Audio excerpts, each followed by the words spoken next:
Ministério Guiando o Rebanho, uma bênção de Deus para o seu coração. Que Deus possa te abençoar rica e abundantemente. Pastor Américo Gomes, seu irmão em Cristo, seu servo. Que Deus possa te abençoar, meu querido, minha querida, você que está com a gente aí, você que está nos dando esse privilégio de participar desta EBD. Hoje é a nossa Escola Bíblica Dominical, uma bênção de Deus para o seu coração. Estamos discorrendo do assunto do Evangelho de João. Hoje nós vamos continuar no capítulo 4, do versículo 43 até o 54. Hoje, daqui a pouco, nós estaremos ministrando a Escola Bíblica Dominical do Ministério Guiando o Rebanho. Quero mandar um abraço aí para o povo de Moçambique, para o pastor Armando Valentim, né? Armando Mussai Valentim, que está com a nova congregação. Hoje pela manhã, mais cedo, né, que ainda está de manhã, devia ser mais ou menos às 8 horas, 7h30, 8 horas da manhã, quando ele ligou para mim. Fizemos uma chamada de vídeo, ele me mostrou a alegria do povo em uma nova congregação, onde eles ali estão estabelecendo uma região próxima dele, mais uma bênção, um culto alegre, um culto festivo. Fico feliz com isso. Quero mandar um abraço para o pastor José Fernandes Moisés também, um abraço para o pastor Ofélio, vocês todos aí de Moçambique, um do Dom, do outro de Nampula e o outro de Mafambise, nosso pastor Adão Agostinho, que nós chamamos carinhosamente ele de pastor Adão. Que Deus nos abençoe rica e abundantemente. Orem pelo Ministério Guiando o Rebanho para que Deus possa nos enviar pessoas que tenham coração aberto e disposição de servir ao nosso Deus. Fiquei feliz por saber que o nosso pastor Celso, lá no Espírito Santo, Celso Candeia, né?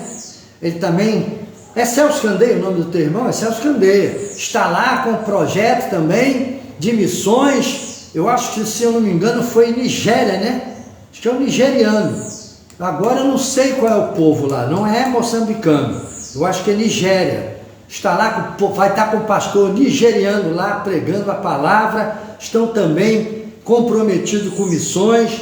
Por enquanto nós estamos em Moçambique, estamos aí com um projeto para ir para Ruanda, e estamos também na Índia e no Paquistão, mas agora no momento nós só estamos ajudando o povo de Moçambique. Mas os sonhos, a visão é expandida. Estamos precisando de pessoas que tenham o coração aberto. Eu convido você para fazer parte deste ministério, Guiando o Rebanho, uma bênção de Deus para o seu coração. Escola Bíblica Dominical. Que Deus possa nos abençoar rica e abundantemente. Senhor, abençoa a nossa EBD, abençoa, Senhor, o culto de ensino bíblico, que o Senhor possa nos abençoar poderosamente pela autoridade da sua palavra, no nome poderoso de Jesus.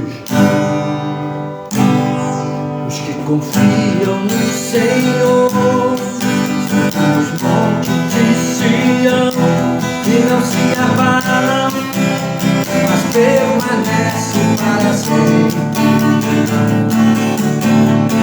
Volta de Jerusalém, estão os montes, assim o Senhor em volta do seu povo. Autoridade e poder, domínio em suas mãos, pois o Senhor é Deus, o Senhor é Rei dos povos. Cale-se diante dele a terra, os poderes em suas mãos, pois o Senhor é Deus, o Senhor é Rei dos povos. Autoridade e poder, domínio em suas mãos, pois o Senhor é Deus, o Senhor é Rei dos povos.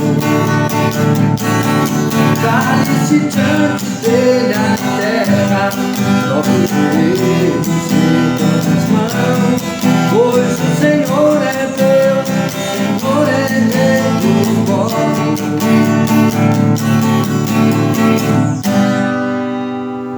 Aleluia! Deus seja louvado e adorado em toda a terra.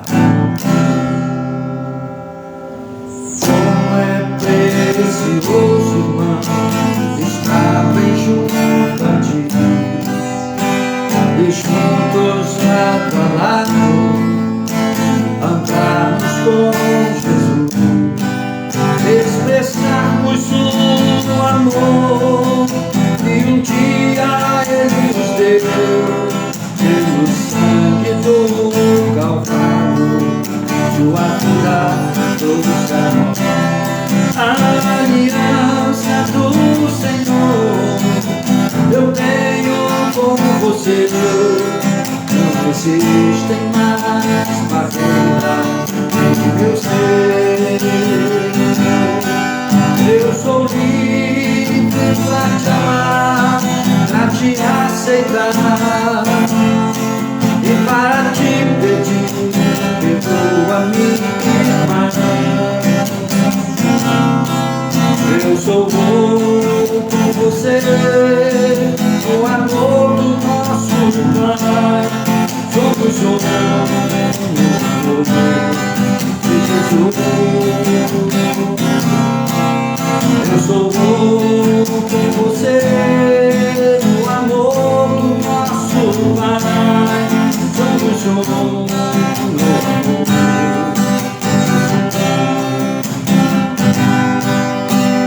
Como é precioso, irmão, estar bem junto a ti, e juntos lado a lado, andarmos com Jesus, expressarmos o amor que um dia Ele nos deu, pensando no Calvário, sua vida todos amor. A aliança do Senhor eu tenho com você. Não existem mais barreiras em meu ser. Eu sou livre pra te amar, pra te aceitar e para te pedir, perdoa-me, irmã. Eu sou louco por você, o amor do nosso Pai. Somos um de Jesus. Eu sou louco por você, o amor do nosso Pai. Somos um.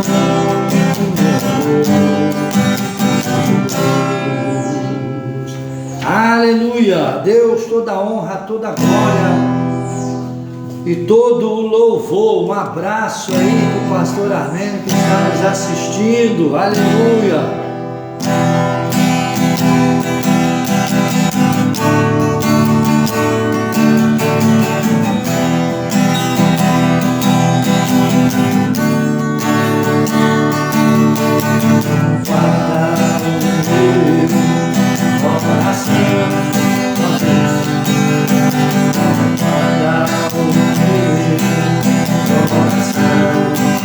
Fazer minha vontade,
toda a honra, toda a glória e todo o louvor. Quero adorar ao Senhor na beleza da sua santidade. Um abraço para a nossa irmã que está nos assistindo, faz parte do hall de membro desta igreja, Ministério Guiando do Rebanho, a irmã Luziane. Que Deus te abençoe. Um segundo que eu vou fazer algo aqui, já volto.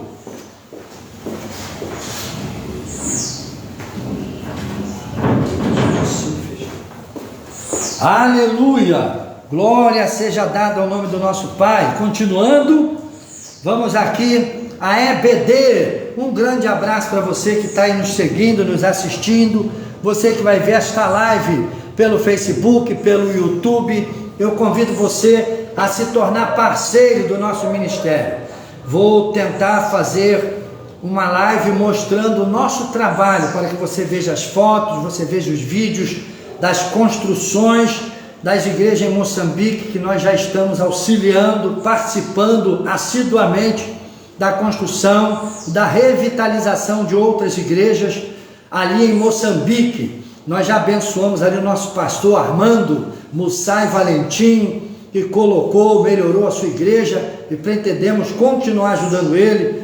Ajudamos também ali o nosso pastor José Fernandes Moisés, onde ficamos muito felizes que depois de uma campanha missionária aqui no Brasil, de missões, pregações, onde o poder de Deus foi manifesto, Deus abençoou, ele conseguiu colocar o telhado na sua igreja lá no Dondo, e estamos também ali auxiliando o pastor Ofélio em Nampula. Estamos felizes que nós estamos desde o princípio da fundação com ele, e agora já estamos no ponto de colocar o telhado. Isso é uma glória. Em menos de um ano nós conseguimos levantar aquele grande projeto juntamente com essa parceria com ele. Ele tem nos dado esse privilégio, somos gratos por participar desta grande obra. Eu convido você, talvez que está aí na sua igreja sem saber o que fazer, com interrogações na sua mente, pastor Américo está aqui para te ajudar naquilo que for possível e te ensinar a palavra de Deus da maneira como que ela é, porque nós não somos perfeitos. Nós nos aperfeiçoamos em Cristo Jesus. Ele é o nosso Deus, o nosso pastor, e Ele é a nossa vitória. Vamos à EBD. Como você sabe, nós estamos desenvolvendo o Evangelho de João. Semana passada falamos sobre a samaritana no poço de Jacó, a grande misericórdia de Deus, e o anúncio do Cristo dizendo que os campos já estão prontos para a ceifa, para a colheita. Então o que nós temos que fazer? Mergulhar nesse projeto, nesse propósito, fazer a vontade do Cristo, porque Ele tem nos dado, por meio da sua palavra, principalmente pelo Evangelho de João, os sinais. Ele é o Deus que veio trazer misericórdia, Ele é o Deus que tem poder de mudar as coisas, substância, a vida, trazer vida aonde não existe vida, trazer forma aonde não existe forma. É um Deus que estende o braço de misericórdia, como nós vimos aqui no caso da samaritana no poço de Jacó, e para todo o povo de Samaria, a misericórdia, a graça de Deus inundou aqueles corações. E agora Jesus, depois de passar um período ali, o texto vai dizer assim, capítulo 4 do Evangelho de João, versículo 43, vai dizer assim, ó, passado 2 dias, partiu dali para a Galileia, porque o mesmo Jesus testemunhou que um profeta não tem honra na sua própria terra. 2 dias aproximadamente passou, Jesus agora vai sair dali. Assim, quando chegou a Galileia, os galileus o receberam, porque viram todas as coisas que ele fizera em Jerusalém, por ocasião da festa, a qual ele também tinha comparecido. Dirigiu-se de novo a Canaã da Galileia, onde da água fizera vinho. Ora, havia um oficial do rei, cujo filho estava doente em Cafarnaum. Tendo ouvido dizer que Jesus viera da Judéia para a Galileia, foi ter com ele, e lhe rogou que descesse para curar seu filho, que estava à morte. Então Jesus lhe disse, se porventura não virdes sinais e prodígio, de modo nenhum crereis. Rogou-lhe o oficial, Senhor, desce, antes que meu filho morra. Vai, disse-lhe Jesus, teu filho vive. O homem creu na palavra de Jesus, e partiram ao encontro e anunciou-lhes, um minuto, já ele descia, versículo 50, passou, pastor, vai, disse-lhe Jesus, teu filho vive. O homem creu na palavra de Jesus e partiu. Já ele descia quando os seus servos lhe vieram ao encontro e anunciando-lhes que o seu filho vivia. Então indagou deles a que hora o seu filho se sentira melhor. Informaram ontem, a hora 7ª, e sobre a febre o deixou. Com isto, reconheceu o pai ser aquela precisamente a hora em que Jesus lhe dissera, teu filho vive, e creu ele e toda a sua casa. Foi este o segundo sinal que Jesus fizera, depois de vir da Judéia para a Galiléia. Aleluia! Jesus está aqui no empreendimento evangelístico, rapaz, e ele continua numa dinâmica da implantação do reino. Quando nós começamos a ler, começamos a perceber que verdadeiramente o reino de Deus não é comida e nem bebida, mas é o poder de Deus.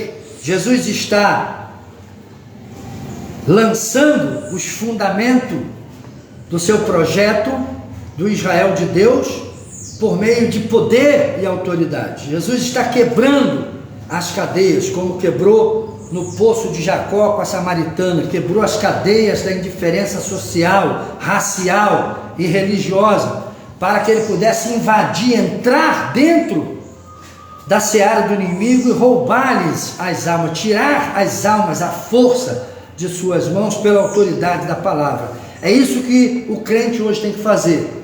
Ele tem que mergulhar para dentro do projeto de Deus e saquear o inferno por meio da autoridade da palavra do Cristo. Por isso que o evangelho precisa de ser pregado. Quando diz aqui o versículo 43 em diante, diz assim, assim quando chegou a Galiléia, os galileus o receberam, porque viram todas as coisas que fizera em Jerusalém. Por ocasião da festa do casamento em Canaã da Galiléia, Jesus começa a ficar famoso e o seu nome notório por causa daquele grande milagre que ele operou, quando ele transforma a água em vinho. João nos diz que isso é um sinal para o homem, para o servo, para a igreja, porque este é aquele que porta sobre ele toda a plenitude da divindade. E essa divindade que está em Cristo, Paulo vai nos dizer, por meio da sua epístola, que Deus estava no homem Jesus reconciliando o mundo consigo. E como nós vamos perceber que Deus está presente neste homem? Qual o testemunho da presença de Deus no homem Jesus? Ele tem o poder de mudar a situação, ou seja, ele tem o poder de mudar a natureza, ele tem poder sobre a vida biológica, ele tem o poder sobre as coisas sobrenaturais, ele tem o poder sobre o físico, ele tem o poder sobre todas as coisas. Jesus vai fazer simplesmente com a sua palavra, e você vê ali que Jesus não levanta a mão, não faz nenhuma firula, não treme, não sapateia. Jesus fala, enche de água as talhas, foram cheias, acabou-se de encher. Jesus olhou para a face dos serventes agora, tirar e levar ao mestre-sala. Eles tiraram água. Quando eles chegaram no mestre-sala, a água que estava dentro daquela jarra para servir, quando joga no copo do mestre-sala, já não era mais água, era vinho. E quando eles voltaram de novo, que eu creio que eles voltaram correndo nas talhas, e quando chegaram lá, as talhas estavam totalmente cheias de vinho. Porque não dá a entender que quando o jovem joga água na talha, que ele tira, ele já tira vinho, senão ele ia ficar maravilhado. Ele jogou água, Jesus agora tira a água aí, tira. Ele tirou, jogou no reservatório, outra vez uma jarra, e ele leva para o mestre-sala. Naquele trajeto de ele tirar a água, tudo é obediência. Ele tira a água e leva, quando ele chega lá, que ele joga aquela água, para ele água, quando ele joga a água para o mestre-sala, já não é mais água, já é vinho. E o mestre-sala diz que vinho saboroso, e eu creio que eles devem ter ficado perplexos, não é vinho? Eu peguei água lá, eles devem ter voltado correndo, tá entendendo? O irmão está com o olho regalado para mim, como que ele diz, caramba, são detalhes que às vezes a gente não pensa nisso. Ele volta correndo, eu creio que ele voltou correndo, ele olhou o jarro, falou, não, peraí, olhou, se tiver 3 ou 4 servão, olhou um para o outro, jogamos. O que nós botamos lá na jarra? Água. O que botamos lá na jarra? Água. Agora, vinho. Ele deve ter voltado correndo para fazer a vistoria, para certificar. O que houve? Fez alguma mágica? Quando chegou lá, todas as cestas estavam cheias de vinho. Milagre! O milagre aconteceu no trajeto, só foi palavra. Você não vê Jesus fazendo uma oração, ó Pai, eu peço, não. Então falou, coloca, tira, leva. É a autoridade de mudar a natureza das coisas. Então Cristo veio para mudar. E ele tem não só o poder de mudar a natureza, como a autoridade para enviar a sua palavra, e essa palavra fazer o mesmo milagre que fez na água, fazer na vida de qualquer um que se achegue a ele, por obediência, qualquer um que se achegue a ele. Vamos ver isso aqui? Quando Jesus chega lá na Galileia, os galileus estavam também no templo. Quando Jesus vai ao templo, e a festa que estava tendo no templo, quando Jesus chega no templo, Jesus opera vários milagres ali, e também as pessoas ficaram sabendo do grande sinal que foi feito no Canaã da Galileia. Os galileus estavam lá, ouviram isso. Quando Jesus sai e vai para a Galileia, os galileus veem que é ele e falam, esse é aquele que transformou a água em vinho, vamos lá, vamos receber ele. Receberam Cristo bem, Cristo ficou com eles, e depois Jesus se dirigiu-se de novo a Canaã da Galileia, onde da água fizera vinho, voltou para lá. Havia um oficial do rei, cujo estava doente o filho, em Cafarnaum. Fica aproximadamente da Galileia, Canaã da Galileia, para Cafarnaum, aproximadamente 32 quilômetros de distância, não é perto. Então, esse homem se aproxima de Jesus e vai dizer assim, Senhor, meu filho está em casa, enfermo, está à morte, eu estou sabendo, eu tenho notícia que ele vai morrer. Trouxeram notícia para mim que ele está morrendo. E ele disse, desce comigo, vai comigo lá. Mas Jesus não queria ir a Cafarnaum, Jesus estava com um propósito totalmente diferente. Jesus vai dizer para aquele oficial, essa passagem, ela nos ensina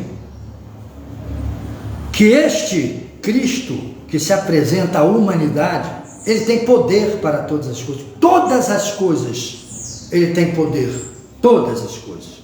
Quando ele olha para aquele homem desesperado e diz assim, vai, o teu filho vive. Diz assim, então Jesus lhe disse, se porventura não virdes sinais e prodígios, de modo nenhum crereis. Rogou-lhe o oficial, desce antes que meu filho morra, porque ele sabia que o filho estava já nos seus momentos finais. Vai, disse-lhe Jesus, o teu filho vive. O homem entrou na palavra dele e partiu. Aí, aqui o texto vai dizer assim, dá a entender que é na mesma hora, mas não é. Já ele descia quando seus servos lhe vieram ao encontro, anunciando-lhes que o seu filho vivia. Então indagou-lhe, que horas o seu filho se sentira melhor? Informaram, ontem, a hora 7ª, ou seja, a 1h da tarde. Ontem, o teu filho ficou curado a 1h da tarde. Então esse oficial ele vai perceber que foi exatamente aquele momento que ele estava conversando com Jesus, quando ele rogou pelo filho dele, e o Senhor disse, vai, o teu filho vive. Então ele percebeu. E o texto vai dizer assim, com isto reconheceu o pai ser aquela precisamente a hora que Jesus lhe dissera, teu filho vive. Aí o importante é isso aqui, creu ele toda a sua casa. Qual a finalidade e o propósito da vinda do Cristo? Fazer com que o homem creia nele. Porque Jesus disse, a vida eterna é esta, no Evangelho de João, que creiam naquele que o Pai os enviou. Então todo propósito de milagre, todo propósito de qualquer coisa que aconteça sobrenaturalmente no meio da igreja, tem a finalidade de fazer a pessoa crer no Cristo para obedecer e receber a vida eterna. Não existe milagre que promova a ascensão humana. Certo que Deus diz que ele não divide a glória dele com ninguém, mas não ser com aqueles a quem ele quer dividir. Por exemplo, Deus dividiu a glória dele no Velho Testamento com o profeta Samuel, com o profeta Elias, com vários profetas que nos antecederam na fé. E aqueles homens tiveram a oportunidade de ver, participar dessa glória, entendendo eles que não vinha da sua própria natureza, da sua própria força. Então, quando nós olhamos para esse texto, nós compreendemos que o milagre tende a trazer a pessoa para o centro da vontade do Cristo, porque creu ele e toda a sua família. Como nós podemos entender essa crença que creu ele e toda a sua casa? Por isso João nos dá o detalhe, porque se esse milagre não tivesse provocado algo transformador na vida desse oficial, João não nos deixaria essa pista, ou seja, esse sinal. Creu ele e toda a sua casa, porque quando João diz aqui, creu ele e toda a sua casa, João está falando assim, ele se converteu a Cristo e toda a sua casa, quando perceberam que o que aconteceu, o que Deus fez por ele, por meio da fé. Aqui nós podemos ver também o poder da intercessão. Você vê que o pai chega para Jesus e diz assim, meu filho, por isso que a Bíblia diz orar em todo tempo. Talvez você está passando por uma situação na sua casa, na sua vida financeira, né? Como eu estava conversando aqui com meu irmão ainda há pouco, eu também tenho problemas emocionais, sentimentais, problemas financeiros, físicos, né? Também tenho problemas, né? Que Deus não tem problema com o diabo. Aí tem, irmão, sangue de Jesus tem poder. Não, Deus não tem problema com o diabo está vencido, para Deus o diabo está vencido. O problema do diabo é com o ser humano, que ele quer destruir. Então o diabo não está interessado em arcanjo, querubim, serafim, o próprio Deus. Sabe, se ele chegar lá, o fogo vai queimar ele. Mas ele vem aonde? Ele vem naquele que é portador da imagem e semelhança de Deus. E quando nós aceitamos Jesus, você aceita Jesus para ter uma vida com Deus, não uma vida de mar de rosa. Se você pregar isso é mentira. Quem pregar isso é mentira. Eu não estou aqui defendendo que a vida de cristão tem que ser uma vida miserável, ruim, não. A vida do cristão tem que ser uma vida melhor, mais excelente, mais dinâmica.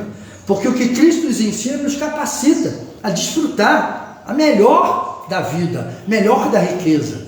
Haja visto que você vê por aí espalhado pessoas que são ricas e não desfrutam da riqueza, estão embriagados, drogados, já tiveram 2, 3 mulheres, 4, 5 famílias e cada vez se destroem até que dão cabo à sua própria vida. Mas aqueles que têm Cristo, que têm a graça de Deus, eles passam a ser o quê? Equilibrado.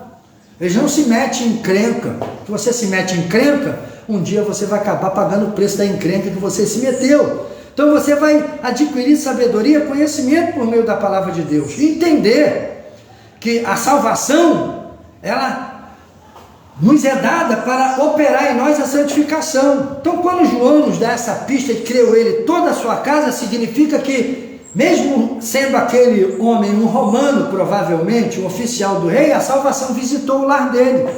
Como a salvação visitou o lar daquele homem? Por meio da crença. Aquele homem acreditou, aquele homem foi lá, aquele homem ouviu, aquele homem experimentou, ele teve coragem de ir ao Cristo, ele foi um intercessor pelo seu filho. Então quando ele começa a interceder e a resposta do Cristo para ele é positiva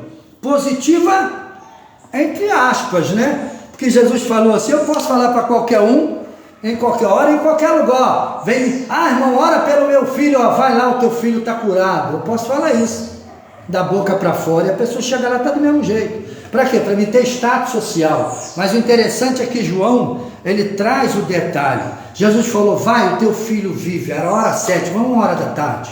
O outro dia, como é 32 quilômetros, os jovens que serviam esse oficial, provavelmente alguns soldados, ou até mesmo servos de sua casa, vieram trazer as boas novas notícias para aquele oficial, e chegaram perto dele numa felicidade tremenda, e o oficial estava indo e Jesus estava próximo, por isso que João registra isso. João não fica sabendo por algum tipo de revelação, não, ele viu, o oficial por causa da turba que andava em volta de Jesus, muita gente poderia estar ali até dando uma cobertura oficial, como oficial de Roma, para não haver algum tipo de problema, ou de bagunça, ou de baderna, e vendo tudo o que estava acontecendo.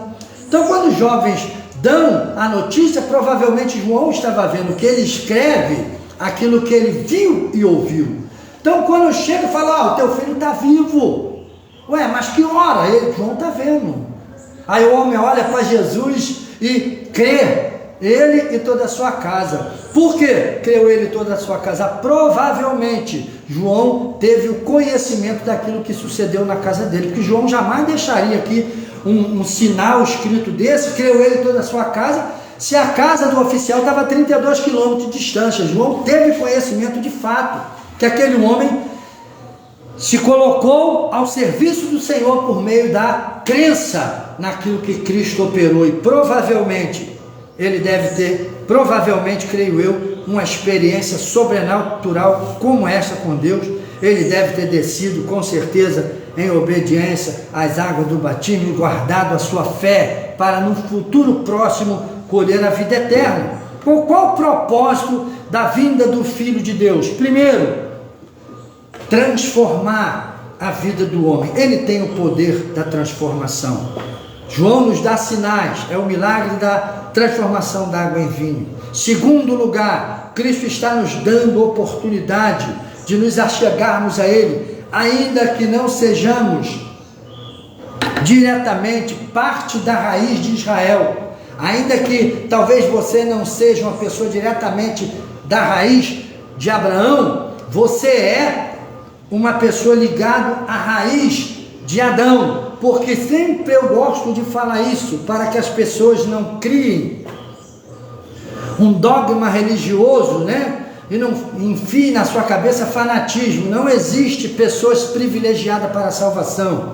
Não existe um povo zeloso de boas obras preparado para ser salvo. Quem prega isso, prega mentira. Não existe uma turma de predestinado que nasceu prontinho para aceitar Jesus um dia. Quando ele ouvir o Evangelho, ele vai aceitar Jesus. Isso não existe. Porque se existir isso, o Evangelho é mentiroso, o próprio Deus é mentiroso, porque a Bíblia diz que Deus não faz acepção de pessoas. Então o que existe? Homens que estão na impiedade, que não são da raiz de Abraão, que o homem pode, 3 raízes saíram, né? A partir de Adão até Moisés, até Noé, me perdoe, de Adão até Noé, é uma linhagem só. De Noé para nós tem 3 raízes, mas são tudo do mesmo descendente, Adão. E quando Deus faz a promessa do Salvador, Ele não faz especificamente para a raiz de Abraão. Você tem que entender isso, senão você fica preso nessa ideologia judaica que as pessoas, não, mas o judaísmo, meu filho, o judaísmo precisa ser tanto salvo quanto eu preciso. A graça e a misericórdia para eles é a mesma que é dada a qualquer povo de qualquer parte da face da terra, porque a promessa de Deus, isso aqui é escola bíblica, tem que aprender isso. A promessa de Deus foi feita em Gênesis 3,15, quando Abraão nem existia. De ti nascerá um que pisará a cabeça da serpente. Qualquer teólogo, qualquer pessoa que estuda as Bíblias, os irmãos estão aqui participando, pode falar se eu estou mentindo. Qualquer pessoa que estuda as Escrituras Sagradas, entendem que a promessa foi feita em Gênesis 3,15. Quando chega em Abraão, é o arranjo de Deus, chamado aí pela teologia, o arranjo de Deus, a economia de Deus, para trazer a promessa à existência. Ou seja, por isso que quando Cristo começa a se manifestar, viu, pastor, ele diz assim, eu sou, nós lemos como eu sou a verdade, mas o termo mais certo para ali é eu sou a realidade. É a realidade. De que ele é a realidade? Da promessa de Gênesis 3,15 e da promessa que Deus faz a Abraão, que diz assim, olha como a Bíblia não se contradiz. Gênesis 3,15, Deus promete o Salvador para a humanidade. Em Abraão, Deus chama Abraão, faz um pacto com Abraão e diz assim, Abraão, no teu descendente serão benditas todas as famílias da terra. Todas. Por quê? Isso daqui que Deus está pactuando com Abraão, com aquela raiz ali, com aquele povo, que ele vai separar para trazer o Messias, está firmado nesta promessa de Gênesis 3,15. Então esta promessa de Gênesis 3,15 se firma neste pacto com Abraão, até chegar em Jesus na cruz, que ele morre, ressuscita e é o nosso único e supremo sacerdote. E eu gosto sempre de falar isso, porque isso quebra a heresia da linhagem segundo foi o sacerdote Melquisedeque. Porque, pastor, só tem algo? Não. A linhagem sacerdotal de Melquisedeque é a linhagem sacerdotal que Deus aprovou, que Deus constituiu. A linhagem levítica foi criada por necessidade para manter o povo em santificação fora da imundícia, da imoralidade, para chamar dali o Messias. E quando Deus vem chamar, traz o Messias à existência, eles estavam mais perdidos do que seguem tiroteio, totalmente fora dos planos, projetos e propósitos de Deus. Tinham se tornado escravos de Roma, tinham se tornado escravos do pecado, tinham se tornado soberbos, orgulhosos, legalistas, religiosos, e Cristo combatia tudo isso. Quando Jesus está aqui nessa época, que esse oficial romano vê o homem Jesus, esse oficial romano, ele teve que primeiro ter coragem de quebrar a amizade religiosa com o próprio judaísmo, porque Roma era parceira do judaísmo que governava Israel. Os sacerdotes estavam no templo, eles eram empregados de Roma, serviam debaixo da autoridade de Roma. Esse homem sabia que Jesus poderia ser um homem subversivo, assim como foi aquele homem que agora me falha a memória, mas os irmãos vão me lembrar, que foi trocado por Jesus na cruz, Barrabás. Esse homem poderia ser como Barrabás, um revolucionário, como os outros Cristos que apareceram e levaram multidões para o deserto, e alguns desse Cristo, Roma foi lá e mandou destruir a todos. Roma não tinha pena, misericórdia, tanto que o ministério de Jesus é totalmente vigiado, estreitamente, por oficiais romanos que se disfarçavam no meio do povo, e para ouvir o que Jesus pregava, o que Cristo pregava. Temos o retrato falado de Cristo, escrito por um próprio oficial da parte de Roma, que seguia a caravana que seguia Jesus, as multidões que seguiam Jesus. Esse homem vai escrever que Jesus era um homem de uma estatura média, com aparência como todo judeu naquela época, não era louro de olhos azuis, não. Ele era provavelmente de um branco com a pele queimada, um moreno, a cor dos judeus naquela época, como é os árabes hoje. Barbudo, porque o profeta tinha que ter barba. Jesus seguiu na risca tudo o que dizia no Velho Testamento, porque ele nasce debaixo da lei, nasce no Velho Testamento. Dizia que Jesus era um homem com palavras firmes, verdadeiras, doces, que traziam a paz no coração tremenda. E uma coisa que ele escreve que é tremendo, é que ele diz que Jesus era um homem que não se podia fitar os olhos nos olhos de Cristo. Se você olhasse para dentro dos olhos de Jesus, ele diz que você não conseguia muito tempo reter os olhos sobre os olhos de Cristo. Hoje nós sabemos que a santidade de Deus na vida de alguém, ela é transmitida pela televisão da alma, ou seja, a gente costuma dizer que os olhos são os olhos da alma, os olhos, a alma, você vê a alma da pessoa por meio dos olhos. Então esse oficial que seguia Cristo, ele dizia que Cristo era um homem com um olhar puro, um olhar manso, meigo, e sempre com olhar lacrimejante. Eu sempre digo, Cristo chorava o tempo todo pela humanidade, pelo estado que ela se encontrava. E quando se fitava os olhos nos olhos daquele homem Jesus, ele dizia que o coração de quem estava olhando, a pessoa que olhava, ele não conseguia reter os olhos sobre o homem Jesus, por causa da santidade de Deus, que fluía, que emanava dali. Então quando a pessoa tem uma vida com Deus, só quando tu olha nos olhos dela, você vê a vida dessa pessoa com Deus. Eu lembro que uma vez eu expulsava um espírito maligno chamado Omulu, e ele, naturalmente, você expulsa esses espíritos das pessoas, E do começo ao fim que você está expulsando ele, está sempre com os olhos fechados. E eu expulsando, e ele é difícil de ser expulso, porque ele é um demônio muito pesado de você trabalhar com ele. Quem trabalha na obra de libertação, já orou por pessoas, né? O irmão aqui já viu isso. Por pessoas que carregam esse tipo de espírito, sabe o que eu estou falando. O Omulu é o demônio da morte, é o demônio que, na maioria das vezes, quando tem de matar um feiticeiro, quem mata é o Omulu. Esse demônio do Omulu vai lá e mata. E os feitiços de morte são todos feitos por meio de Omulu. E quando eu expulsava aquele espírito, a gente não sabe. E eu falei, abre o teu olho. Aí ele disse, não, com aquela voz, né, ruim. Abre o olho, eu quero falar com você, porque ele não me ouvia. Aí quando eu comecei, abre o olho, ele abre o olho, tu não vai querer ver meu olho. Eu falei, no nome de Jesus, abre o teu olho, irmão. Quando aquela mulher abriu aquele olho e me olhou, eu sou um homem de carne e osso como você. E ali eu aprendi que às vezes a gente não pode fazer tudo que a gente pensa fazer. Eu senti, quando eu olhei dentro do olho dele, e ele firmou aquele olhar dentro de mim, o olho dela estava opaco, não tinha brilho igual o do nosso olho tem. Era a morte que estava ali.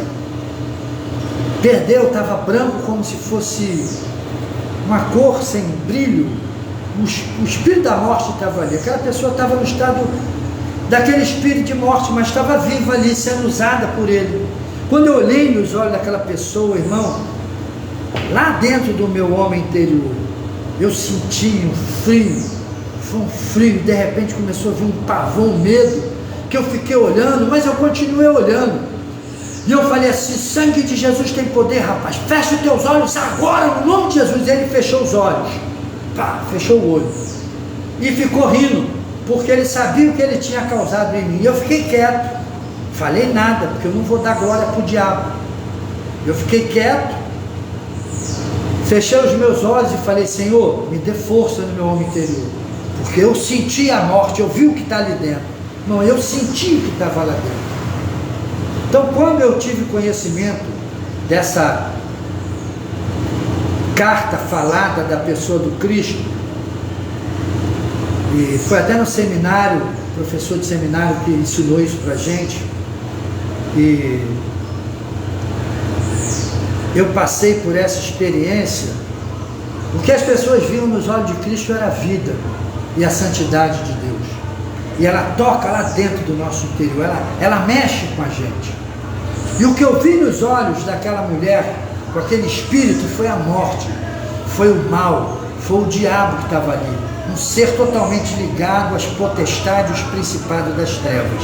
Então eu pude perceber a diferença daquilo que emana a morte, daquilo que emana a destruição, para daquilo que emana a vida por meio da carta falada do Cristo. Então esse Cristo que está aqui, pregando esse evangelho, esse oficial está vendo, e ele vai descer, né? Que ele é oficial, o romano, ele tratava um judeu como um ninguém, como um escravo simples. Eles obrigavam, segundo a história, se um romano tivesse carregando um saco de 50 quilos, um animal, um jumento carregando, e ele achasse que aquele animal estava com excesso de carga, ele chamava um israelita, um judeu, qualquer que estivesse passando, e colocava aquela carga em cima das costas daquele judeu, tirava daquele animal um pouco de peso, colocava em cima das costas daquele homem e obrigava ele a carregar aquele peso para ele. Eles não carregavam bagagem, eles obrigavam os judeus a carregar para ele. Se não carregasse, ganhava uma coça ou então era morto, porque eles matavam eles, tratavam como animais. Então o que nós temos que ver? Esse oficial, ele desceu esse nível. Se você olhar, ele vai se humilhar. Jesus vai dizer, vai à minha casa. Quem numa sã consciência, oficial romano, iria levar um judeu na sua casa, que não é dono de nada, não faz nada? Mas Jesus não. Jesus tinha o testemunho do poder, testemunho da autoridade. Ele sabia de tudo que Cristo estava fazendo. A maioria dos soldados romanos tinha conhecimento dos fatos que aconteciam por meio do homem de Nazaré, por meio do Cristo, por meio do homem Jesus. Eles sabiam dos milagres, eles sabiam dos prodígios, eles sabiam das maravilhas. Então, o que Deus está nos mostrando por meio do Evangelho de João? Deus está nos chamando a termos uma visão mais profunda de reino, a termos uma visão mais profunda de quem é esse homem Jesus. Quem é esse homem Jesus? Esse homem Jesus é o mesmo homem que encontra com a samaritana ao poço de Jacó, que quando ela pensa, tu é um judeu, ela viu que Jesus era judeu, ela sabia que Jesus era um judeu, ela sabia que Jesus era israelita, ela sabia que Jesus não era uma pessoa que ela estava acostumada a ser humilhada pelo povo que o Cristo representava. Por sua vez, ela chega ao poço, coloca o seu cântaro provavelmente próximo ao poço e se prepara para pegar água quando Jesus se dirige a ela e fala, ó, dai-me tu de beber. E ela diz, como tu sendo judeu, ela mostra a inimizade, tu sendo judeu pede a mim samaritana, mulher samaritana, como um homem judeu com aparência de quem é religioso, que as vestes de Jesus denunciava que ele era um praticante do judaísmo, que ele era uma pessoa que servia a Deus, a sua aparência, pedes a mim de beber.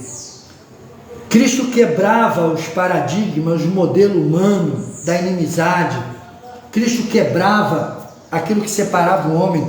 Aquele que é santo e puro estava disposto a descer ao nível do ser humano, no seu mais baixo nível, na prostituição, no roubo, no assassinato, para que ele pudesse levar para essa pessoa a salvação e a vida eterna. A samaritana fica perplexa. Provavelmente esse oficial do rei chega próximo a Jesus e diz, olha, o meu filho está enfermo em minha casa, tu podes ir na minha casa curar meu filho? Desce comigo antes que ele morra, ele está necessitado. A ideia que você vê aqui, eu sou oficial romano, mas eu não posso fazer nada pelo que está acontecendo na minha casa. Eu não posso fazer nada, eu não posso mudar a situação. Pessoa que eu amo está morrendo, pessoa que eu amo está sendo destruída. O que é que eu posso fazer?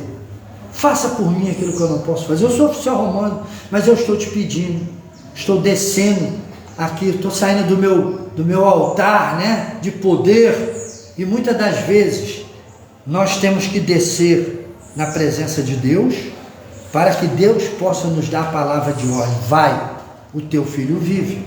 Então aqui nós vamos ver o poder da intercessão. A intercessão funciona quando ela é sincera e verdadeira. Quando Israel estava para ser invadida por Senaqueribe, que o rei Ezequias se coloca e se prostra diante do Todo-Poderoso, e ele vai clamar a Deus por Israel, pela vida de seus próprios filhos, porque se aquele homem entra ali, morria ele e toda a sua casa, e a nação totalmente seria destruída. Quando ele vai se prostrar diante do Senhor, ele vai ao templo do Senhor, ele se prostra diante da face de Deus, ele se humilha diante da parte de Deus, e ele vai fazer uma oração sincera, ele vai clamar a Deus, ele vai buscar ao Senhor, ele vai se despir, ele vai se cobrir de saco de cinza, ele se humilha. Então muitas das vezes, o que o texto nos ensina? Nós não conseguimos uma mudança na nossa vida, porque nós não estamos dispostos à mudança. Você vê que a samaritana vem com o coração totalmente fechado. Provavelmente esse oficial do rei estava de longe olhando Jesus, sabia do que Cristo estava fazendo.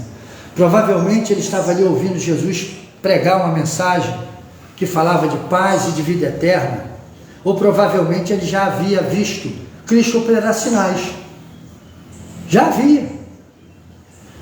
Mas quanto tempo levou para que o coração dele pudesse falar para ele, ó, a saída é agora, a saída é essa, vá a Cristo. Por isso Jesus diz, vinde a mim, todos vós que estáis cansados e sobrecarregados, e eu vos aliviarei. Então ele estava cansado e sobrecarregado de levar em seu coração essa tristeza de saber que a pessoa que ele amava estava enferma na sua casa. O que é que o texto nos ensina? Diz que ele chegou Rogou-lhe o oficial. Jesus vai dizer assim, ó. Então Jesus lhe disse.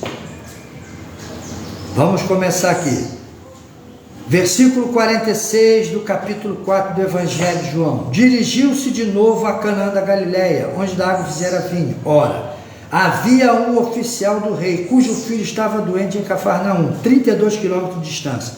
Tendo ouvido dizer que Jesus viera da Judéia para a Galileia, foi ter com ele e lhe rogou que descesse para curar seu filho que estava à morte. Então Jesus lhe disse: se porventura não virdes sinais e prodígios, de modo nenhum crereis. Por que Jesus diz isso? Que Jesus sabia que esse oficial foi até ele, porque ele já ouviu falar dos feitos que Cristo havia feito, não só no templo, como em Canaã da Galileia, transformando a água em vinho. Esses foram os primeiros milagres de Cristo, que a fama, a notícia correu de maneira celere, ou seja, correu rápido por toda a terra, as pessoas sabiam. Então esses foram sinais que preparou todo um caminho para que as pessoas se voltassem para Jesus. O quê? Ele transformou a água em vinho. Como é que é isso? Ele foi para o templo, pregou e lá ele curou muitas pessoas?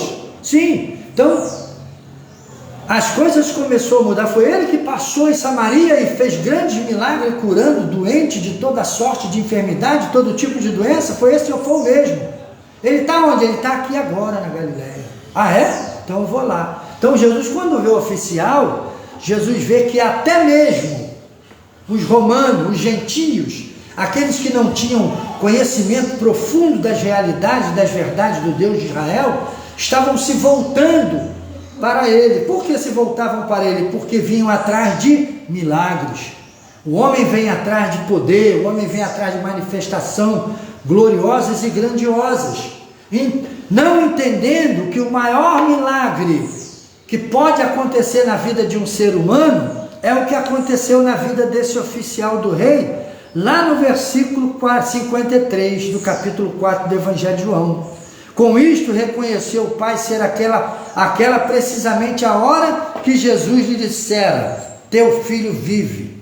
O maior milagre foi esse aqui, e creu ele e toda a sua casa. Interessante que João vai dizer, depois que ele certifica-se do milagre, que ele creu, que até o momento ele só havia pedido e não havia tido um impacto que transformasse a vida daquele homem. Ele pediu como oficial do rei, Jesus falou: vai, o teu filho vive.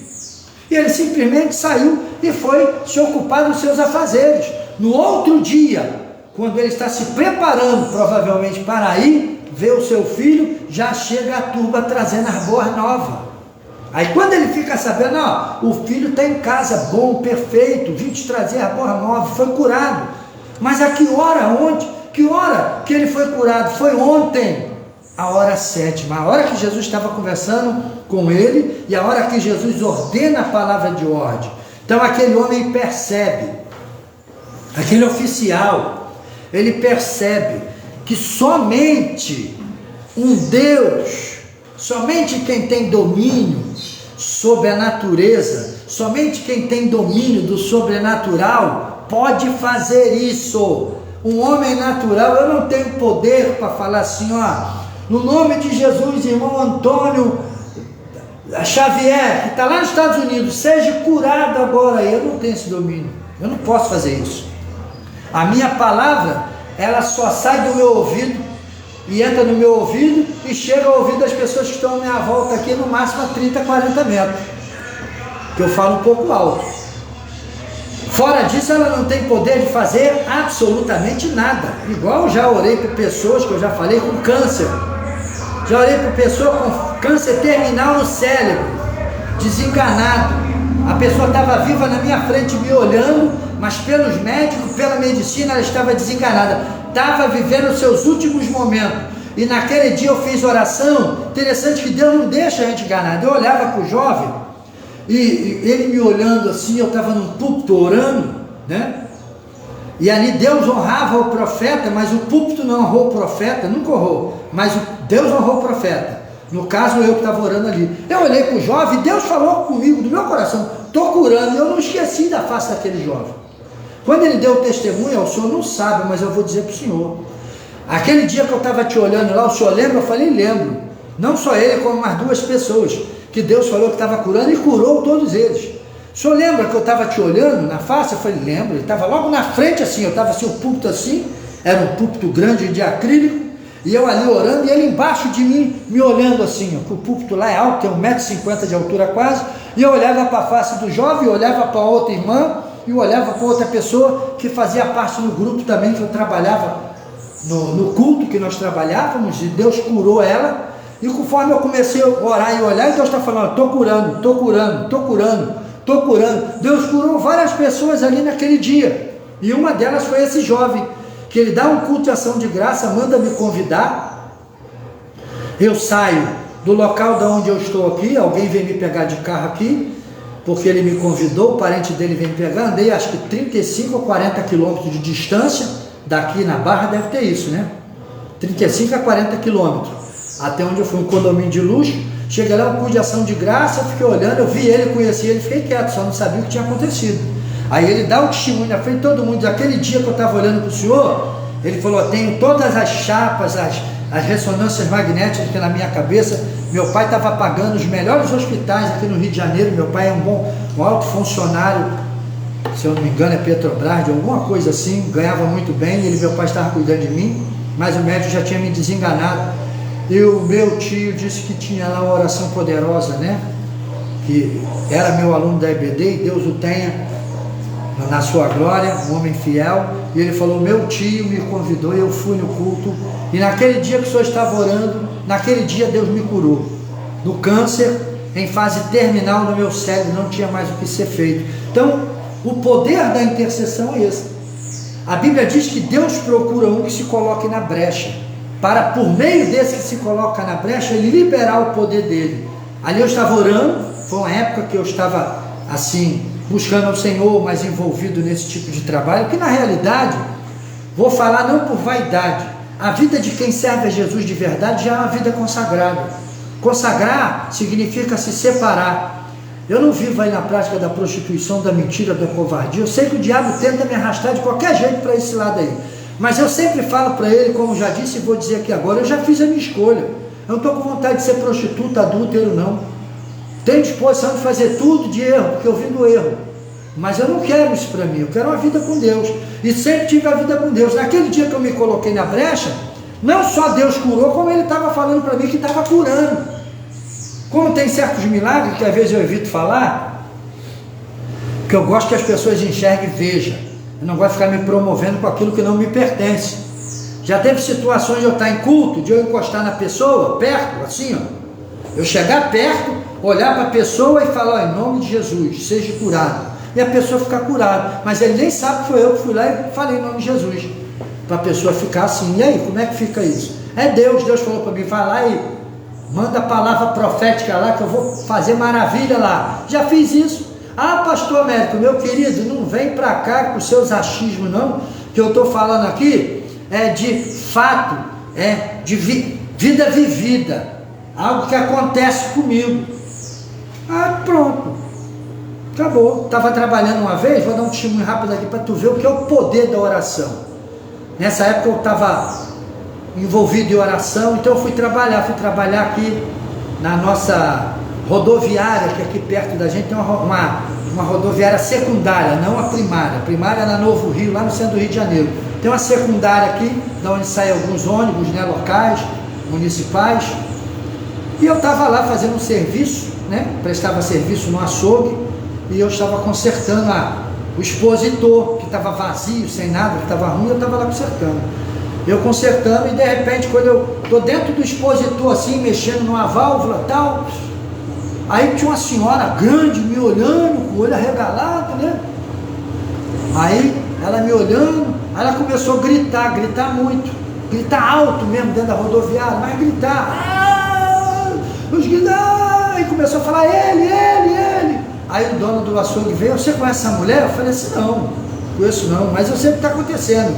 Ele, o que está acontecendo? Eu falei, o senhor fica quieto, fica só vendo. Aí ele foi para o canto assim, ficou olhando, aí com medo, porque ela estava gritando, uma mulher grandona, uma negra grandona, bem negra mesmo, né? com os olhos brancos, até uma senhora bonita, bem vestida, mas ela entrou num estado terrível, começou a gritar com a voz grossona, ele, aí deu um grito alto, né? Ele é amante da vida. Aí eu falei assim, eu sou amante da vida mesmo. A vida é Cristo, eu amo ele, eu falando comigo, olhando para ela, né? Eu falei, eu amo mesmo ele. Aí ela olhou para perto de mim e falou, ele é amante da vida, ele é escolhido, ele é amante da vida. Aí saiu correndo assim. Aí o dono do açougue veio para mim e falou assim, o que aconteceu? Eu não estou entendendo nada que está acontecendo aqui. Aí eu falei para ele assim, é melhor o senhor não entender não. Aí deixa para lá, que eu estava lá ainda dentro do expositor e vendo ela fazer tudo isso. E eu falei, Senhor, eu estou trabalhando, tira esse espírito aqui. O espírito entrou nela e começou a fazer o que fez com Paulo. Ele é amante da vida, ele anuncia a vida, começou a gritar alto, quer dizer, e eu quieto na minha, não podia fazer, eu estava trabalhando, estava de bermuda, uma camisa toda suja, estava ali foi um dia, naquele mesmo dia ali, eu quase morri, aconteceu um acidente naquele dia comigo lá, quase que eu morri, né? Explodiu o cabeçote da máquina, porque numa situação ruim, a pessoa disse que escutou um grito, liga, eu não mandei ligar, o cara foi lá e ligou. Aí como eu estava ainda com as válvulas tudo fechadas, explodiu o cabeçote. Mas graças a Deus não me aconteceu nada, quer dizer, o diabo estava trabalhando de uma maneira ali, querendo destruir. Então o que eu quero dizer? Porque o diabo te conhece, porque o diabo vê, porque o diabo sente, porque ele sabe quem é que pertence a Deus. A natureza do Cristo está naqueles que são de Cristo, que servem a Cristo. A natureza de Deus está naqueles que servem a Deus. Então Cristo estava ali a serviço de Deus. O homem Jesus estava ali a serviço de Deus. O Cristo estava nele. Então quando aquele oficial, ele sabe dos feitos de Cristo e sabe que Jesus está operando milagres e maravilhas, ele vai descer ao nível social de Jesus, vai fazer, vai até minha casa. E essa atitude desse homem vai fazer com que ele tenha uma experiência sobrenatural, uma experiência poderosa. Ele vai perceber que aquele que fala com ele não é apenas um homem qualquer, porque você tem que entender que os romanos acreditavam em semideuses. Jesus não era um semideuses propriamente dito, Jesus é Deus corporificado naquele homem Jesus. Jesus é Deus que está habitando naquele tabernáculo, porque Deus prepara corpo para ele, cria um corpo para ele. Por isso que Jesus é gerado no ventre de Maria sem ter a penetração do órgão genital masculino. Foi Deus que colocou para que ele pudesse ter a participação da carne e do sangue, mas não ser gerado pela vontade de homem. É Deus gerando aquilo que ele precisa para que ele possa ter misericórdia e perdoar o pecado do homem. Deus preparou o cordeiro para si, como disse Abraão, no dia quando ele foi sacrificar Isaque. Ali Abraão fala e fica registrado como um fato histórico, mas aquela palavra é profética, meu filho Isaque. Isaque representava a raça humana, que tinha que ser sacrificado. Ele vai falar, Isaque, papai, cadê o cordeiro? Meu filho Isaque, Deus o quê? Proverá. Então quando Abraão fala aquilo, Abraão profetiza, Abraão sinaliza, Abraão aponta para séculos futuramente, que Deus iria prover o cordeiro, que fosse capaz de recebê-lo, para que ele, por meio da vivência, por meio de participar da carne e do sangue, sem usar os seus atributos e prerrogativa divina, de autoridade divina, ele pudesse, por meio, como homem, por meio da obediência, destruir aquilo que prendia o homem, o diabo. Por isso que quando Jesus está morrendo na cruz, o homem que olha para Jesus na cruz, o homem que olha para Jesus, né, como aquele filme do Mel Gibson que fez o Cristo, que ali apresenta mais de uma maneira real o sofrimento do Cordeiro de Deus, quando ele é moído pelos azorragues, quando ele ganha uma surra de varapau na casa do sacerdote Anas e Caifás, quando os judeus que faziam a guarda da casa de Anas e Caifás e também a guarda do templo, esmurram Jesus, dão punhadas em Jesus, deixam Jesus com seu rosto todo arrebentado, de socos na cara, e levam Jesus para os romanos, que lá eles vão bater em Jesus, vão açoitar com azorrague, vão bater, vão dar tapa, soco na cara de Cristo, e depois faz ele arrastar a cruz em todo aquele sofrimento. Quando nós olhamos para isso, o homem, na sua visão natural, coitadinho, oh meu Deus, que pena, que covardia estão fazendo. Não resta a menor dúvida que é uma covardia. Mas quando tudo aquilo ali está acontecendo, a natureza humana está sendo moída, porque ela precisa de ser castigada, porque o castigo que traz a paz estava sobre ele. Então o castigo estava sendo executado nele, ele estava sendo espancado, moído pelo meu e pelo seu pecado. Hoje nós sabemos disso. Então, quando Jesus está apanhando, quando Jesus está sendo chicoteado, quando Jesus está levando coça de vara-pau, quando Jesus está levando soco na face, quando Jesus arrasta a cruz, quando Jesus é prego na cruz do Calvário, agora entenda por outro lado, Jesus está pegando assim, ó, no colarinho do diabo, está torcendo a mão, está olhando para todos os demônios do cosmos. Jesus puxa Satanás, abaixa ele assim, ó, bota a cara do diabo no chão e vem arrastando ele no cortejo de vergonha. Ali para o homem é Jesus morrendo, mas espiritualmente é Jesus arrastando o diabo num cortejo de vergonha. Cada chicotada é uma humilhação para o diabo. Pareceu que era uma glória para o inferno, uma glória para o diabo, mas era a maior derrota que o inferno e o mundo espiritual estava tendo, o mundo das trevas. Foi a surra do Cristo, que se cumpria nele a vontade de Deus, se cumpria nele o destronar de Satanás, se cumpria ali o tirar a chave da autoridade das almas da mão do diabo. Então quer dizer, parece que está perdendo, mas ali está ganhando. E Jesus vai dizer, se o grão de trigo, Evangelho de João, mais à frente, nós estamos no capítulo 4, vai lendo os capítulos, vai ver. Quando Jesus fala assim, ó, se o grão de trigo caindo na terra não morrer, fica ele só, mas se morrer, produz muito fruto. Evangelho de João, capítulo 12, versículo 19, né? Ora, aí subiram, peraí, versículo 24, Evangelho de João, capítulo 12, versículo 24. Se o grão de trigo caindo na terra não morrer, fica ele só. E Jesus precisava de morrer. Por isso que Jesus, quando ele é visto por esse oficial contempla um judeu, e esse judeu prega uma mensagem a qual as pessoas estão à sua volta. Esse judeu fala de algo que ele nunca tinha ouvido, esse judeu faz algo que ele nunca tinha visto, e quando ele toma coragem para que o milagre seja provocado na sua vida, segundo o texto, é necessário uma partida rápida, objetiva e sincera do pecador para aquele que é santo. Então ele estava precisando do milagre, ele tem poder para fazer o milagre, e o centurião, aquele oficial do reino, provavelmente, eles precisavam de um milagre. Cristo tem aquilo que eu não tenho, Cristo pode aquilo que eu não posso, Cristo faz aquilo que eu não consigo fazer, Ele tem a palavra final, mas eu como pecador, eu tenho que reconhecer isso.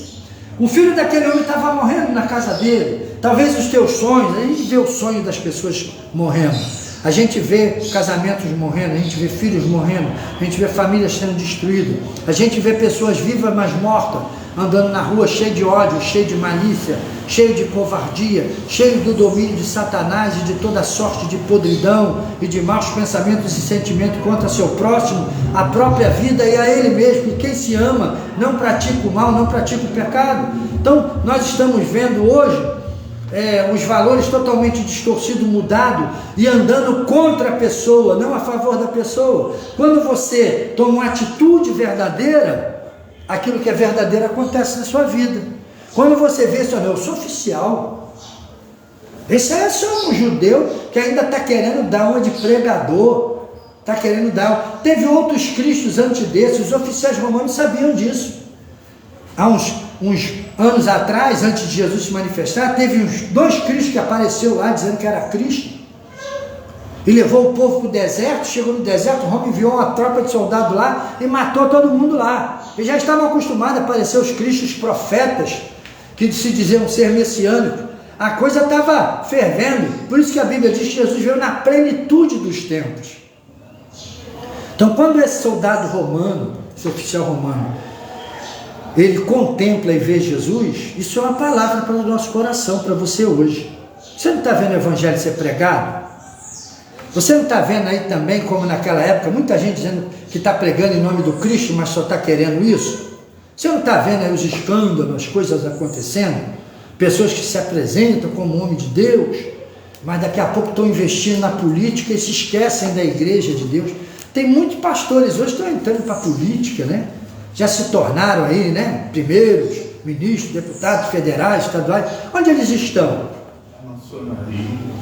Estão enfiados. Teve irmão aqui que falou que está onde, irmão? Alguns estão na maçonaria. Então, alguns estão na maçonaria, se enfiaram na política, foram para a maçonaria, foram comprados. Eu não tenho vergonha de falar não, eu mesmo já fui 4 vezes chamado pela maçonaria, tá? 4 vezes. E agora é a 5ª vez que eles estão me oferecendo seminário, tá? Uma bolsa de seminário. Já entraram no meu Face, já falaram comigo, já tentaram conversar comigo, e eu já falei, meu querido, eu já defini quem eu quero ser e a quem eu sirvo. Eu quero dizer aqui, que talvez o camarada vai ver aqui eu falar aqui pela live, que eu vou publicar isso no YouTube, vou publicar no meu Face, né?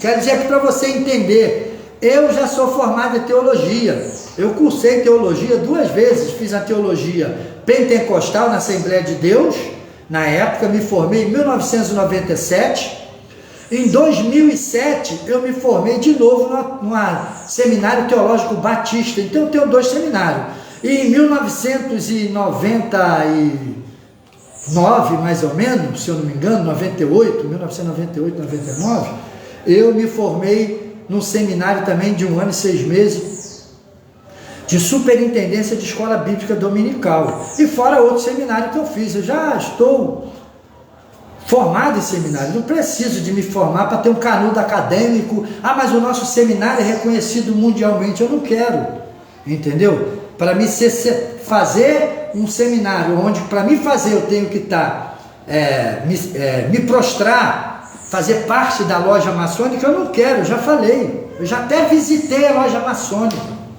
O camarada me chamou, pastor, vamos lá, tu vai gostar. Eu fui lá. Né? Me ofereceram uma igreja grande, Jacarepaguá, para tomar conta, grande, bonita, né? E eu falei, meu querido, eu não quero, mas para você ser, você tem que fazer parte da loja. Eu falei, não, eu sou pastor lá. Falei assim, eu posso ser pastor lá para vocês. Eu ganho as almas, preparo o povo para Cristo, e vocês ficam com aquilo que vocês querem ficar, que eu já sabia o que era. Falei, eu não quero isso não, eu quero suas almas. Não, mas se tu não fizer parte da loja, tu não pode ir. Então eu não quero, preciso ficar aqui, ó, na varanda da minha casa, ou eu prego lá no quarto da minha filha, né, que a minha filha casou, foi embora, eu fiz de lá um estúdiozinho, prego lá, eu prego Cristo, mas sirvo a Cristo e sirvo ao Senhor. Não quero, não negocio o Cristo que eu aceitei, nem hoje, nem nunca, não vou negociar. Então, nós definimos a quem nós queremos. O que esse oficial fez? Eu, naturalmente, tem um irmão aqui que já foi militar, ele está ali. Um militar, ele não pode se associar a qualquer pessoa, principalmente Jesus, não é verdade? Verdade. Que parecia ser um formador de opinião, de uma ideia inovadora. Ninguém sabia se era religiosa, se era política, se era revolucionária. O que sabiam era que Roma estava, ó, com as butucas, tudo, ó, em cima de Jesus. Mandava um soldado de uma força especial de Roma que seguia Jesus, tanto que tem a carta falada. Existe a carta falada de Cristo, do retrato de Jesus, como ele era, como se expressava, como ele tratava o ser humano, a maneira do seu olhar, o seu jeito. Por que existe isso? Porque Roma estava preocupada. Roma sempre agiu desse jeito, sempre fiscalizando. Então o que nós temos que fazer? Quando nós olhamos para esse oficial, olhando o homem Jesus, e como que eu sou oficial, agora eu vou me envolver, se ficarem sabendo, chega uma hora, meu querido, é o tudo é o nada. Esse homem estava ali, ou ele intercedia pelo filho dele a Jesus, ou ele tomava uma atitude, ou então ele vê sua vida totalmente destruída, tudo que ele gostava se perder. Então tem situações que não tem como mudar, que é a mão de Deus que está ali. Agora tem situações que você tem que se posicionar.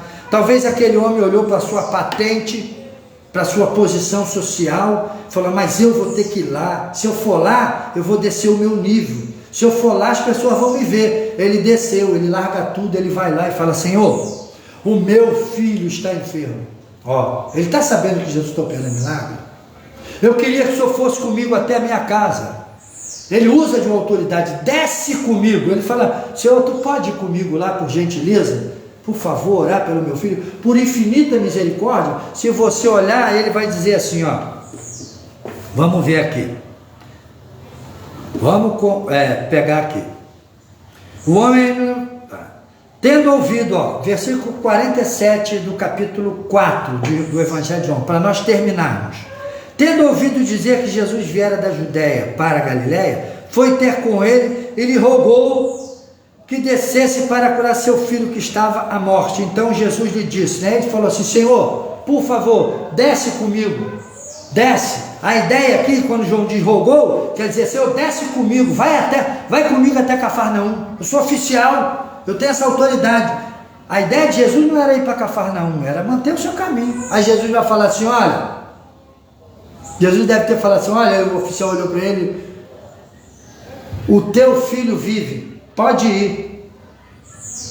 Se você olhar aqui, parece que não é nada, mas se ele fosse um homem soberbo, como Naamã, quando o profeta Eliseu diz, vai lá e dá 7 mergulhos no Rio Jordão, que tu vai ficar curado. Ele ia falar assim, que negócio é esse? Eu sou oficial do rei, rapaz, venha você. Você olha para mim e diz, vai porque teu filho vive. Tu nem foi lá, tu nem viu meu filho, mas você vai ver o tamanho da fé desse homem, o tamanho da obediência. Por quê? Ele está acostumado a dar ordem a um soldado, o soldado ir lá e fazer. Está acostumado a mandar, o soldado executa a ordem dele. Então ele entendeu que se ele falou, eu sei que ele tem autoridade para isso. Tá, o irmão aí que é militar, ele sabe, não é, pastor? Então o militar está acostumado com isso, deu uma ordem, está feito. Então ele sai e segue seu caminho. Mas ele segue seu caminho porque ele estava trabalhando. No outro dia, a turba vem dar notícia a ele. E ele, como uma pessoa inteligente, que às vezes as pessoas falam assim, o irmão é Tomé, meu irmão, a fé de Tomé foi a fé mais certa e verdadeira. A fé de Tomé é a fé mais certa e verdadeira. As pessoas, hoje em dia, as pessoas que não estudam, né, os fundamentos da fé, acham que não. Tomé era incrédulo. Tomé não era incrédulo.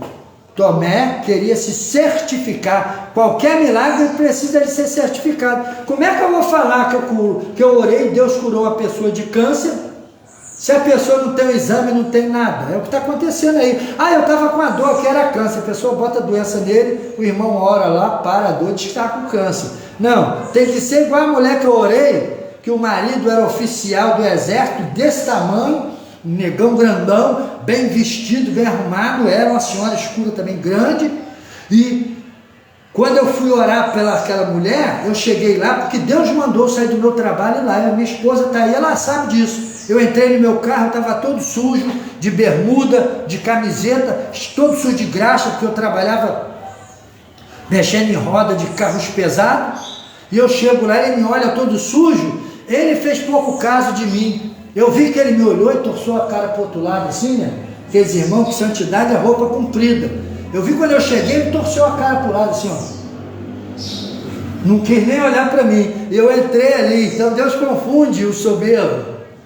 E quando eu entrei, aquela serva de Deus olhou para mim, ó, e gritou bem alto, Senhor, Deus trouxe você aqui para curar essa mulher. Aí ele ficou me olhando assim, aí ela falou para a mulher, ó, joelha aqui. Falou para mim, vai lá e bota a mão nela e cura ela, ora ela para Deus curar. Aí eu falei, mas irmã, era Deus te trouxe. Irmão, quando eu cheguei perto daquela senhora, que eu falei, Senhor, tu é Deus poderoso, em nome de Jesus, que eu botei a mão naquela mulher, eu senti um calor no centro do meu estômago, assim, aquilo foi crescendo, aquele calor, aquilo foi subindo, passou por meus braços, eu com a mão na cabeça daquela mulher, eu estou sentindo até a graça de Deus aqui agora, aleluia, glória a Deus. Eu senti aquele poder emanar de mim para aquela mulher.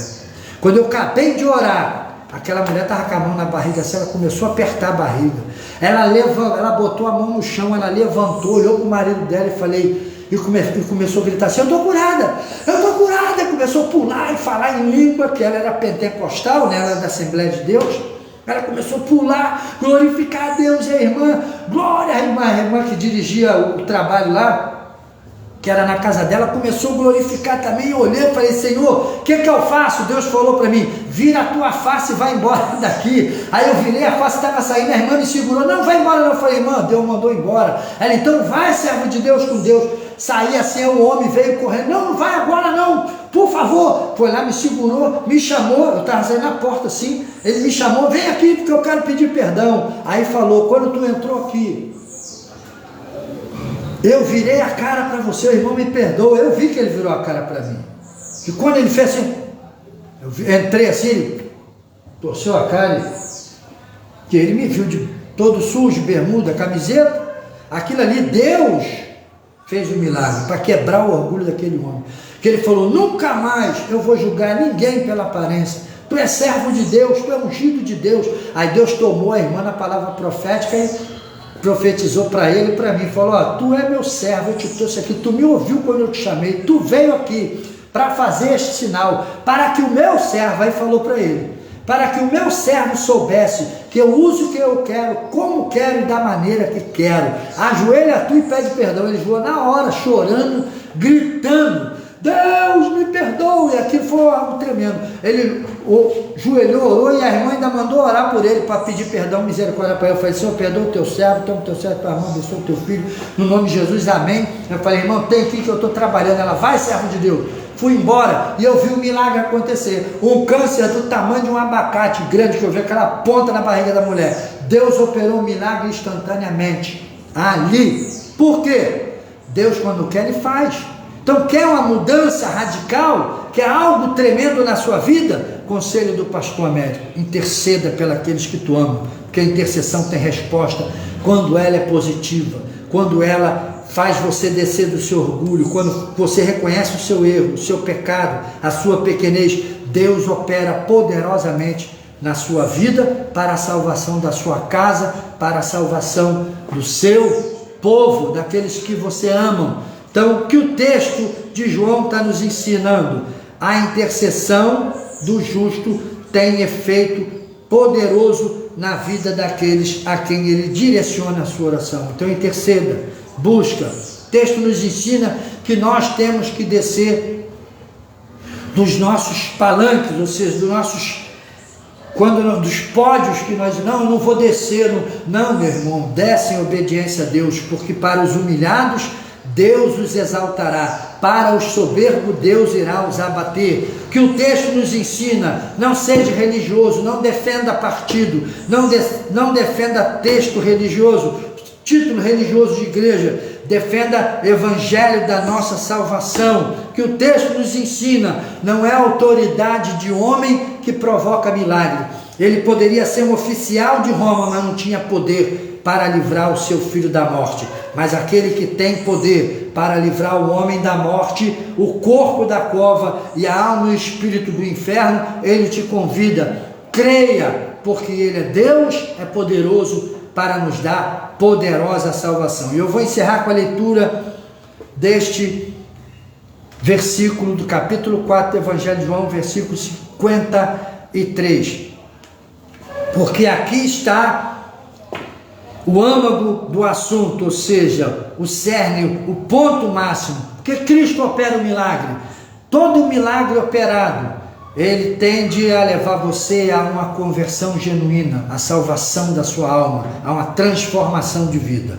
Com isto, reconheceu o Pai ser aquela precisamente a hora em que Jesus lhe dissera: teu filho vive. Aí diz assim, e creu ele e toda a sua casa. Que o Senhor possa nos abençoar rica e abundantemente. Que você que está aí na África, no Paquistão, no Afeganistão, você que está em Portugal, na Austrália, você que está em qualquer parte do Brasil, aqui São Paulo, Minas Gerais, Piauí, Macapá, você que nos assiste, que você possa crer para que o Senhor seja Deus na sua vida e manifeste poderosamente uma resposta positiva para as suas petições e uma resposta positiva para que haja salvação e transformação de vida. Pastor Américo Gomes, Ministério Guiando o Rebanho, uma bênção de Deus para o seu coração. Ó, um abraço, um beijo, até a próxima EBD e logo mais o nosso culto. Assista ao nosso culto logo mais. Um abraço.